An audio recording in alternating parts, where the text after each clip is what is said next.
વેરામાં સમાચારોમાં આગળ વધીએ. મહીસાગરમાં આવેલ લુણાવાડાના આઝાદ મેદાન ખાતે સશક્ત નારી મેળાનું આયોજન કરવામાં આવ્યું હતું.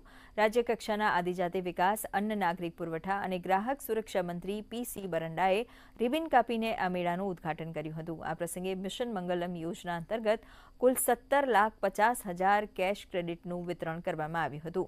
આ ઉપરાંત બેંક સખીઓને નિમણૂક પત્રો એનાયત કરવામાં આવ્યા હતા અને અન્ય વિવિધ સરકારી યોજનાઓના લાભાર્થીઓને સહાયનું વિતરણ कराયું હતું.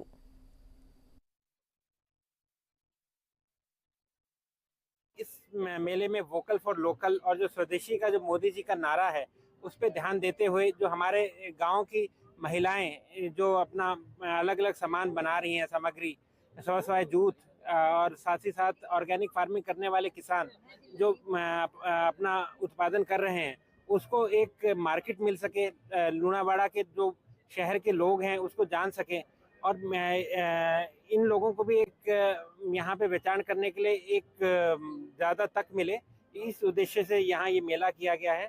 ત્યારે અમે બધી જ જગ્યાએ સરકારશ્રીના જ્યાં મેળા હોય છે ત્યાં જઈ અને અમે અમારી ચીજ વસ્તુઓનું વેચાણ કરીએ છીએ અને ત્યાં અમને સારી એવી આવક પણ મળી રહે છે અને હું ખુદ એક ટ્રેલર છું અને ત્યાં બધી જ બહેનોને મહીસાગર જિલ્લા અને પંચમહાલ જિલ્લાની અંદર પણ આ બધું શીખવાડવા જાઉં છું.